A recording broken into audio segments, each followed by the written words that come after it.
Right, thank you very much for the invitation. I'm not the elephant in the room, but I feel a bit like it. So I'm not a broadcaster, I'm not an activist or campaigner, I am an academic.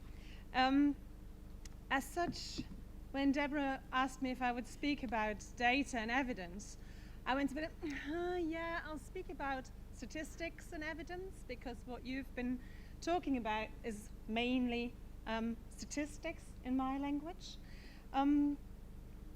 And I basically want to make 2 points. Statistics, or what we've been calling data so far here, are important. We need more statistics, we need better statistics, we need statistics. But also, we need way more than statistics if we want to improve diversity in the screen industries. So that's the 2 take-home points. If you are allergic to academic thought, you can switch off now. That's what I want you to take home from today. First point, why are statistics important? So, why is this not doing what it should be? It is now. So the first thing might sound a bit philosophical, but actually it has very practical implications. Statistics are a widely agreed language for describing a situation. We have agreed as a society over sort of centuries of years that if we count stuff up and calculate percentages, that means something, that gives us a picture of something that's happening. That's not necessarily the natural state of things. There are societies that place far more emphasis on verbal storytelling, but numbers have become our form of storytelling. And they've become quite an international form of storytelling as well, for better or worse reasons around the globe. But it means that we now have a form of storytelling in numbers that's quite accepted both in the global north and the global south. And if we're talking matters of diversity, inclusion, and opportunity, that's actually a point worth noting. Statistics, or data, as we've called it throughout the day, are also what I've called a high-value currency in advocacy and policy making, or in decision making in business. Marva, very early in the morning, called it the only thing executives will listen to is numbers. So there is a high value placed on numbers. We accept numbers for making an argument. We accept numbers for making our case. Again, not the natural state of thing, but a convention. This is where we're at, and that's worth drawing attention to. The third point, why statistics are so important, is methodological. And Anne Oakley has this nice phrase where she says, without quantitative data or statistics, it's difficult to distinguish between personal experience and collective oppression. What that translates into is when we're looking at diversity, inclusion, opportunity, we're looking at problems of scale. And quantitative statistics are quite a good measure for dealing with those. So, they're important. And I said we need more and better statistics. And what do we need more and better statistics for? We've got a number of quite significant gaps in the statistics and the data that we have at the moment. The first one I'll mention is the gaps in the diversity characteristics that are covered. This is a little graph, you don't need to read too much of it, from work that the CAMEo Research Institute has done for the BFI, it was published last year, that looks at how current research into workforce diversity deals with different diversity characteristics. And what that shows us is that way more than half of the research actually talks about gender in some form or other. I know it does say gender or gender reassignment at the bottom, but really it's gender, it's not gender reassignment. That nudging half talks about race and ethnicity, so we're knowing a little bit more about that. But we know very, very little, for instance, about location or sexual orientation. So there is quite a very different gap of, there's quite a variance, quite a gap in coverage in how we actually look at different aspects of diversity. There's also massive difference in industry coverage if we look across the screen sector. There are some industries that we know quite a bit of. Television, film, creative industries was a catch-all phrase, but TV and film, we've got a reasonable amount of evidence and data for.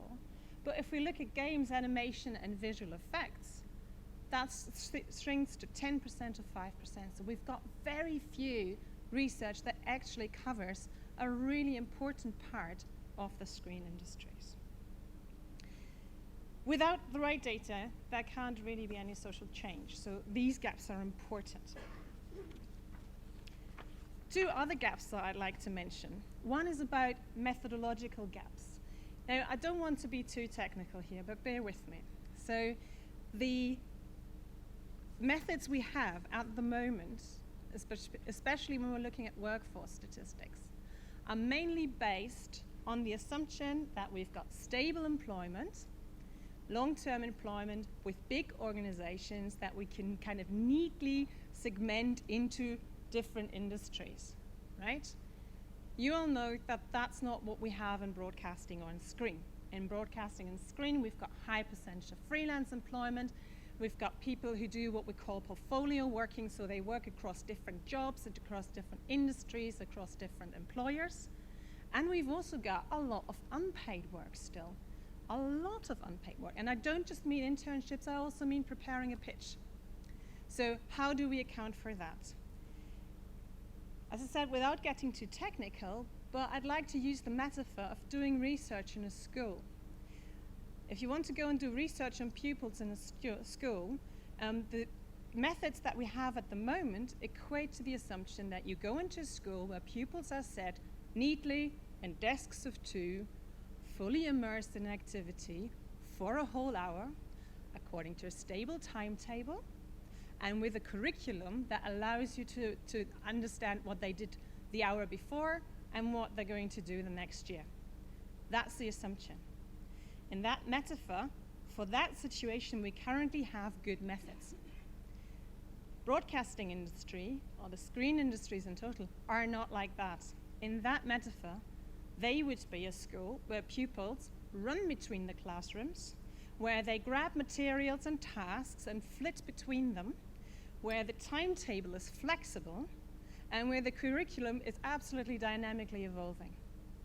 That type of school might be really good for creativity, but it's a statistical nightmare. Okay?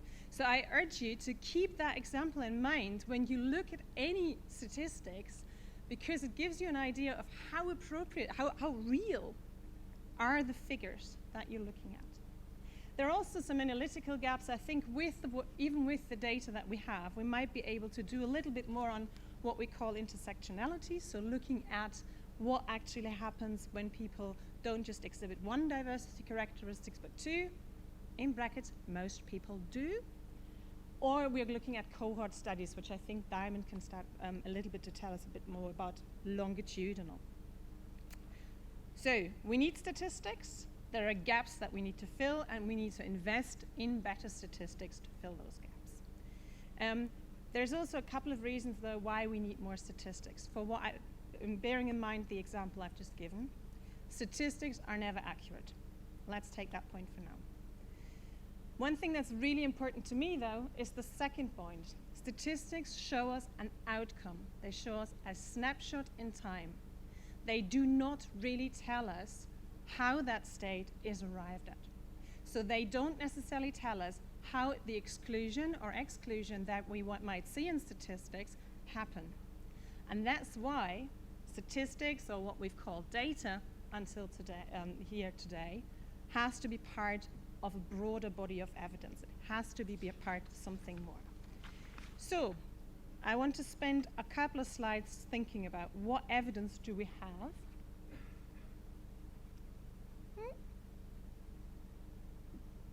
There we go. What evidence do we have and what evidence do we need? Again, a little bit of findings from our work for the BFI. We have looked at the research on workforce diversity in the screen sector with respect to its topics. And we found that a good half of all studies said something about the barriers to diversity. Nudging a third of the research said something about the interventions that might help with workforce diversity. And only 5 studies, so that was little more than 5%, said something about the cultural, the social, or the business case of diversity. So I don't know if John was still here. John said earlier that the business case for diversity is well rehearsed, and I agree, but actually we don't see the rigorous research evidencing that for the screen sector. What does that mean in less academic terms? It actually reads as, we're getting reasonably good at telling people why we have a lack of diversity. We are starting to have an idea of what we might do about it, or how we might improve it, but we can't really tell you why we should be doing it. That's an advocacy problem, right? That's where the academic state of things becomes a very practical political problem. We don't have the evidence to support claims for diversity at the moment in the screen sector. So I think that's a pretty important gap. So, wanted evidence that closes thematic gaps. We found a number of very substantive and I think important gaps when we did our work for the BFI. There's very little work on pay and promotion out there. Pay, we're starting to get there a little bit more with the gender pay gaps, which arrived after our study, the gender pay gap reports. Earlier, I think it was Alex who spoke about the importance of keeping people in and promoting them, retaining them. We have very little research evidence on promotion. We don't really know what's happening there. We need more work on what helps, on the interventions, and we need more work on evidence cases and intersectionality. We do need more both empirical, quantitative and qualitative data across diversity issues and the industries. I've talked about that. And I'd like to, as two last points, talk a little bit about evidence about that broadens our diversity language and our understanding of diversity. In terms of the language, that's a lecture in itself, which I'm not going to give today. So let me just pick up on the labels that we use for our diversity categories, which by and large are influenced by, in the UK at least, by the Equalities Act from 2010.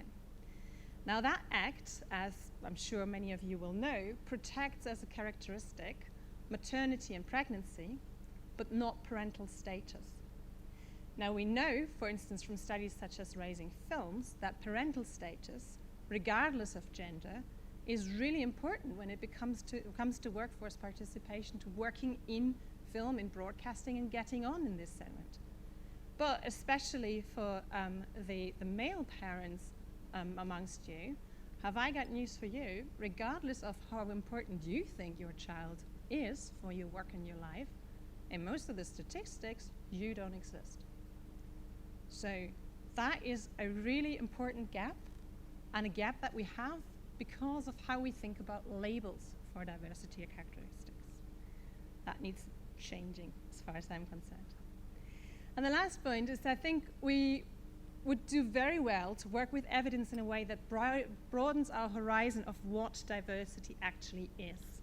If we keep looking at workforce statistics as who gets in, and maybe to some degree who gets on, we keep looking at a status quo.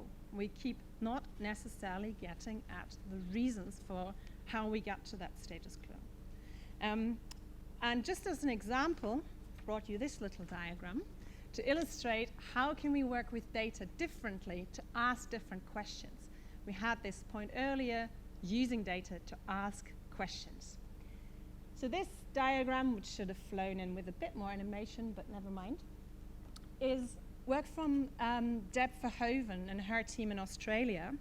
And what they have done is they've analyzed the creative teams in Australian feature films for 10 years, directors, writers, and producers, in terms of who worked with whom. The red nodes, I don't know how well you can make that out at the back, the red nodes are male creatives who over 10 years never worked with a female creative. There's quite a lot of red on there. Over 10 years, 40% of all producers, writers, or directors had never, in none of their productions, worked with another female creative. Okay? What you can also see, the larger nodes denote people. This is individual people. Anonymous, but individual people. Larger nodes are the really busy ones. Larger nodes are also predominantly the really red ones.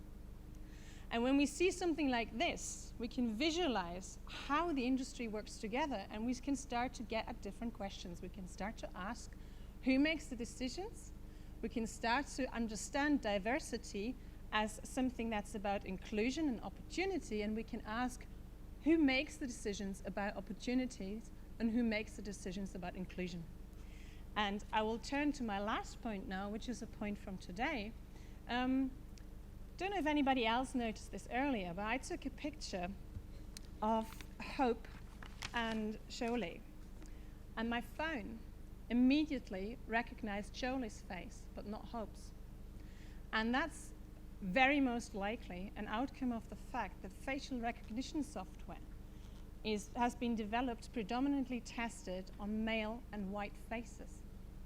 70% male, 70% male, 80% white.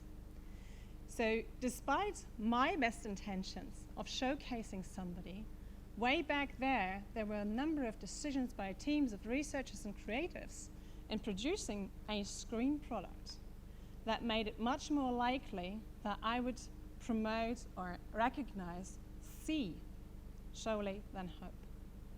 So that's a real impact of diversity relevant decisions in the room. So back to my starting point. Statistics, data are really important. We need way more than that. You just need this to click quicker. But also, I think against this backdrop, we need to really choose when we fight over statistics out of principle and when we use our statistics to fight for the people who we actually want the benefit for. Thank you.